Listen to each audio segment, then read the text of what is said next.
Karena itu maka dengan pembelajaran mendalam, justru guru inilah yang disampaikan oleh Bu Nunuk tadi menjadi, atau Bu Hetifah tadi, menjadi dirijen, menjadi person yang menggerakkan bagaimana semua murid kita itu dalam satu kelas itu bisa belajar dengan penuh semangat, sehingga belajar itu sekali lagi student centered dan active learning adalah proses yang tetap saja memerlukan kehadiran guru.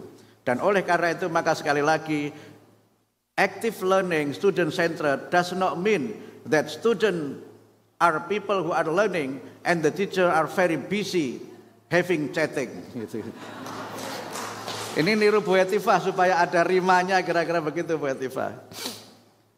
Kemudian yang terkait dengan perubahan kebijakan yang bersifat internal, tentu Bapak Ibu sudah mengetahui semua, kita akan memberlakukan pembelajaran mendalam itu dan naskahnya juga sudah selesai, gurunya sudah kita latih, sehingga pada waktunya kita akan terapkan secara bertahap pada tahun pelajaran yang akan datang. Sekolah-sekolah tertentu yang sudah siap akan mulai menerapkan pendekatan pembelajaran mendalam sebagai bagian dari upaya kita memperbaiki kualitas pembelajaran dari hulunya. Dari hulunya kita perbaiki, tidak hanya pada hilirnya saja. Sehingga karena itu kami tentu saja dengan pendekatan pembelajaran mendalam ini ingin mencoba menjawab masalah dengan inovasi. Kita ada masalah mengenai temuan UNESCO, laporan UNESCO adanya realitas schooling without learning. Mereka sekolah tapi tidak belajar, atau learning loss yang itu kita alami sebagai akibat dari pandemi COVID-19. Tapi kita harus perbaiki semuanya. Nah, perbaikinya itu dari hulunya dengan perubahan strategi pembelajaran. Tapi kami ingin tegaskan bahwa deep learning itu bukan kurikulum.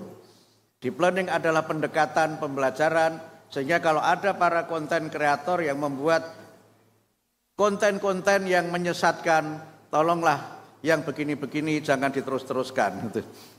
Ini penting saya tegaskan karena saya berselancar di dunia media sosial, masih ada kekeliruan dan pengeliruan informasi mengenai beberapa kebijakan yang kami lakukan. Nah, yang terakhir terkait dengan bagaimana penguatan pelatihan kepemimpinan dan program kemudian sekolah ini, kami ingin menegaskan bahwa kepala sekolah itu sangat penting, bahkan mungkin yang terpenting, tetapi memang tidak segala-galanya. Kami mencoba untuk mengembangkan bagaimana kolaborasi antara kepala sekolah dengan para guru, dengan pengawas, dengan semua stakeholder, berbagai asosiasi, dengan pemerintah daerah untuk memastikan bagaimana pembelajaran berlangsung dengan sangat baik. Bapak-bapak para kepala daerah ini adalah mitra kami karena pembinaan, pengangkatan dan penempatan kepala sekolah ada di bawah kewenangan bapak-bapak sekalian. Guru-guru TK, SD, SMP, wewenangnya ada pada pemerintah kabupaten kota. Guru-guru SLTA dan sekolah luar biasa ada pada pemerintah provinsi. Bapak punya kewenangan untuk itu. Dan kami melihat realitas di lapangan, guru kita sebenarnya secara jumlah itu tidak kurang. Hanya problem kita adalah distribusi guru. Sehingga sudah ada peraturan Menteri Pendidikan Dasar Menengah nomor 1 tahun 2025 di mana guru PNS dan guru P3K itu dapat ditugaskan di sekolah swasta. Apalagi sekarang juga ada realitas, mungkin Bapak-bapak juga sudah punya data, banyak sekolah dasar negeri yang harus digabung atau di merger karena kekurangan murid. Jadi di tengah fenomena ada sekolah negeri yang peminatnya sangat tinggi, ternyata juga banyak sekolah negeri yang tidak ada peminatnya. Di suasana SPMB ini kami dapat laporan ada satu SD negeri yang pendaftarnya sampai penutupan itu alhamdulillah 2 orang.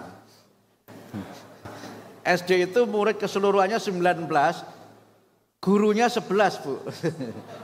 Ini saya kira sangat ideal itu, seperti privat saya kira itu. Seperti privat. Tapi problemnya kan ada pada Ibu sebagai manajer para guru ini katanya dengan kepegawaian. Kaitannya dengan bagaimana tugas-tugas mereka. Ideal sih ideal, tapi kalau terlalu ideal, karena tadi muridnya 19, gurunya 11. Itu kalau menurut teori belajar memang bagusnya begitu.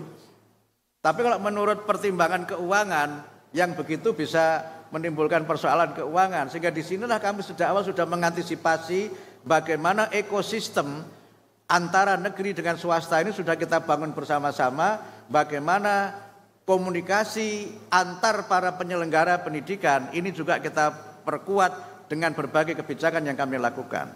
Sehingga model pelatihan ini juga nanti akan berbeda. Tadi Bu Nunuk sudah menyampaikan sebagian. Model pelatihan ini nanti juga bukan pelatihan yang online, tetapi pelatihan yang offline, bukan pelatihan yang daring, tapi pelatihan yang luring, dan juga bukan pelatihan yang on-off. Ada pelatihan yang kadang-kadang lagi semangat itu pelatihannya on, lagi nggak semangat pelatihannya off. Gitu. Kita usahakan pelatihan ini menggunakan pendekatan integratif, transformatif. Ini bahasanya ilmiah banget ini. Pendekatan integratif transformatif.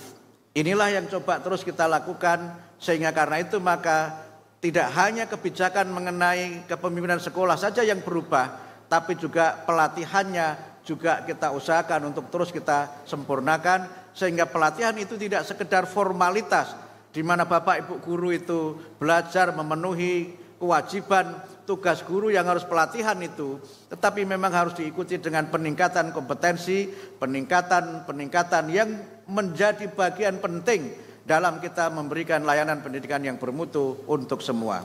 Saya kira demikian yang dapat kami sampaikan.